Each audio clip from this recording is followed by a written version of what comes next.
Je suis avec un homme qui me trompe à répétition. Qu'est-ce que je dois faire? Malgré tous les efforts que je fais, il fait que me tromper. J'espère que tu vas bien. Donc là, je t'explique le cas d'une de mes patientes que j'accompagne en ce moment qui est sans cesse trompée par son partenaire.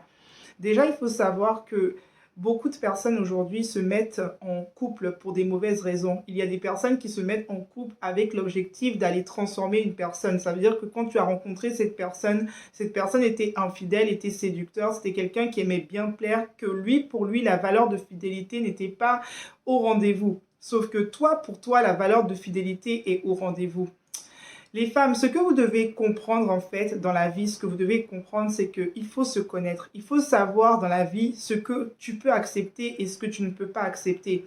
Tu ne peux pas te mettre avec une personne qui n'a pas la même vision du couple que toi. Parce qu'une personne qui est infidèle à répétition n'est pas une personne qui est mauvaise ou une personne qui est limite un diable et que toi tu es super bien. C'est juste quelqu'un qui a choisi un mode de vie, qui a choisi que lui, plusieurs femmes, ça le correspond et c'est ok en fait. Mais par contre, est-ce que pour toi c'est ok? Est-ce que pour toi tu es à l'aise avec ça? Ça veut dire que si tu souffres de ça, c'est qu'au fond tu n'es pas en train de te respecter, tu n'es pas en train de t'honorer, tu n'es pas en train de te valoriser quand tu es dans une relation où tu souffres autant. Il faut savoir que la souffrance ne vient pas de l'amour que tu as pour cette personne. La souffrance extrême, on peut aimer quelqu'un, mais quitte à oublier sa propre vie par amour pour la personne. Là, on n'est plus dans l'amour, on est dans la dépendance affective. Donc, il ne faut pas confondre. La dépendance affective va faire en sorte que tu vas souffrir, mais tu vas rester accroché sans prendre de décision, sans te dire qu'à un moment, écoute, là, quand même, ça commence à bien faire. Là, je me respecte plus. Il faut que tu comprennes également que le fait de juger ton partenaire, de dire qu'il est mauvais et que toi, tu es une personne qui est bien, c'est un peu te voiler la face parce que en réalité, quand on se met avec quelqu'un, c'est parce qu'on a choisi d'une certaine manière cette personne-là. Donc, il faudrait également que tu te responsabilises face au choix que tu as fait et que tu puisses regarder aujourd'hui si cette personne correspond à ta manière de voir le couple.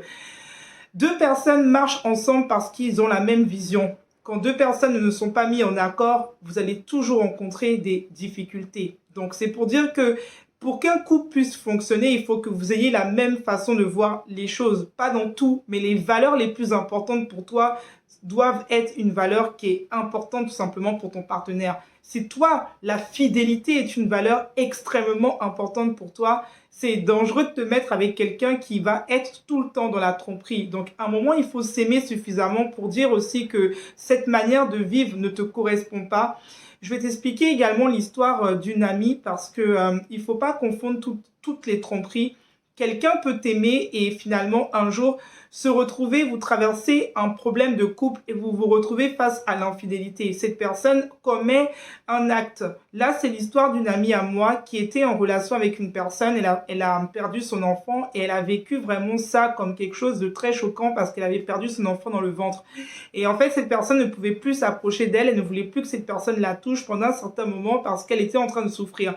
Sauf que son conjoint, il souffrait énormément également et il est parti un soir en soirée. Il s'est retrouvé avec des amis à lui pour se détendre et ses amis tout simplement ont eu ce soir-là, il était vraiment fragilisé et il a fini par boire et à faire quelque chose. Et finalement, quand il est rentré, il a avoué à mon amie que voilà, il avait fait ça. Donc, elle était très énervée. Elle m'a appelé à ce moment-là. Elle savait que j'adorais conseiller à cette époque. Et elle m'a dit, Gaëlle, est-ce que je dois partir? Est-ce que je dois le quitter? Et moi, à ce moment-là, franchement, avant, je lui aurais dit non, mais dès que la personne, tu pars. Mais là, j'ai voulu qu'elle fasse le point, j'ai voulu qu'elle fasse un bilan. J'ai voulu qu'elle se demande est-ce que durant toute cette relation, cette personne avait été correcte? Comment cette tromperie s'était faite? Est-ce qu'il y avait eu du respect pour elle? Et c'est ça que je veux te dire parce que il y a des tromperies où la personne te trompe avec énormément d'humiliation.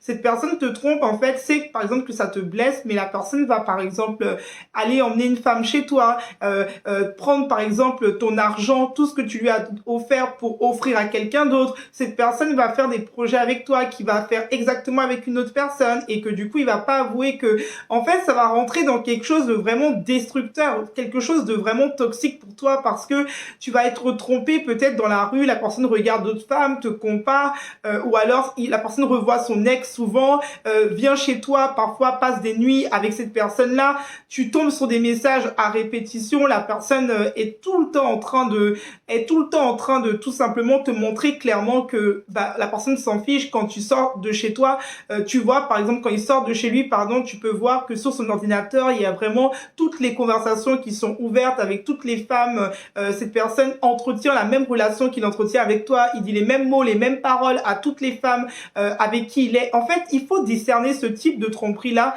parce que là, en fait, la personne fait son choix de vie, certes. Tu n'es pas là pour juger quelqu'un, on n'est pas là pour dire que l'autre est mauvais, parce que voilà, on n'est pas des saints, nous non plus. Mais toi, est-ce que c'est quelque chose qui t'épanouit? Toi, est-ce que tu es appelé à ça? Toi, est-ce que... Moi, je sais que moi, ça, je t'ai pas appelé à ça. Je sais que Dieu m'avait appelé à faire autre chose. Du coup, dans ma tête, je ne pouvais pas me combiner avec une personne qui a une mentalité de partir voir ailleurs presque toute la relation à longueur de temps. Donc, il faut que tu te connaisses et que tu juges, est-ce que toi, tu es appelé à rester dans ce type de situation? Il y a des femmes qui sont très heureuses, il y a même des foyers qui sont polygames et c'est ok en fait, c'est leur choix de vie. Mais là, je m'adresse à toi qui passes ta vie à souffrir dans cette relation. Tu souffres de la dépendance affective, tu as besoin de guérir de tes blessures et tu as besoin de te respecter, d'apprendre à mettre des limites et d'apprendre surtout à ne pas accuser l'autre, mais à prendre tes responsabilités et à affirmer que toi, pour toi, la valeur de fidélité, la valeur de respect est très important. Et comme j'ai dit, tu dois analyser cette relation. Est-ce que tu as été plus malheureuse que heureuse? Parce que si c'est une personne qui t'a rendu heureux toute la relation et qu'il a commis une erreur, est-ce que tu vas tout mettre en l'air pour ça? Et que en plus cette erreur a été faite dans le respect, qu'il y a eu un pardon, il y a eu vraiment quelque chose vraiment de réconciliation en fait entre vous. Il y a eu un respect. Mais si c'est une relation où tout le temps tu te fais tromper, où limite on t'insulte, on te rabaisse, on te dénigre, on prend des copines à toi de gauche à droite, on ne te respecte plus dans la relation, tu es diminué, dévalorisé, ton potentiel tu ne le fais plus, toutes les journées tu pleures, tu attends des messages de lui, tu n'en peux plus, tu as une boule au ventre, tu es angoissé, en fait tu es en train de porter, il y a même peut-être cette personne a même eu un enfant avec une autre personne, tu sens que tu n'en peux plus en fait de tous ces tromperies, toutes ces choses-là, tu n'en peux plus. Alors à ce moment-là, tu dois penser à toi, tu dois penser à ton bien-être, sans juger. Tu dois tout simplement te choisir et dire, écoute, je vais respecter ce que moi, mon Dieu intérieur me dit, je vais respecter mon intuition et je vais me respecter. Alors, si tu n'arrives pas à faire ça et qu'aujourd'hui, tu as besoin de quelqu'un qui t'accompagne, je fais tout simplement des programmes par rapport à ça, des programmes de coaching, des programmes de thérapie parce que je suis thérapeute et j'accompagne justement les femmes à se reconnecter à elles-mêmes. Je les aide à sortir de la dépendance affective. Je guéris leurs blessures avec le divin et avec ça, elles peuvent attirer une relation qui te correspond. Donc le but quand tu es trompé, ce n'est pas de dire en fait que non, l'autre est méchant. Demande-toi également si déjà quand quelqu'un te trompe, il n'est pas en train de te tromper, il se trompe. Mais toi, tu te trompes également en étant dans cette relation. C'est pour ça que la tromperie, c'est un miroir parce que l'autre n'est pas méchant, il est méchant avec toi parce que toi-même, tu es méchante avec toi. Il est trompeur parce que toi-même, des fois, tu te trompes, tu te mens constamment à toi-même. Et ça, on va le voir dans les séances d'accompagnement. Je vais travailler avec toi et on va voir que tu vas établir des nouveaux critères, pardon. Tu vas établir une direction dans ta vie et tu vas connaître le type de femme, tu vas connaître la puissance que Dieu a mis en toi et tu vas enfin pouvoir te sortir de ce genre de relation où tu ne sais même plus où t'en es, où tu n'arrives même plus à te retrouver. Je te souhaite une très bonne journée. Je te laisse t'abonner à la chaîne YouTube et à cette page tout simplement, Facebook également. Et tu peux me retrouver également sur TikTok et sur Instagram. Je te fais de gros bisous, prends soin de toi et je mettrai le lien juste en haut pour que tu puisses rejoindre les accompagnements personnalisés que je mets en place pour t'aider dans ta vie sentimentale. À très bientôt.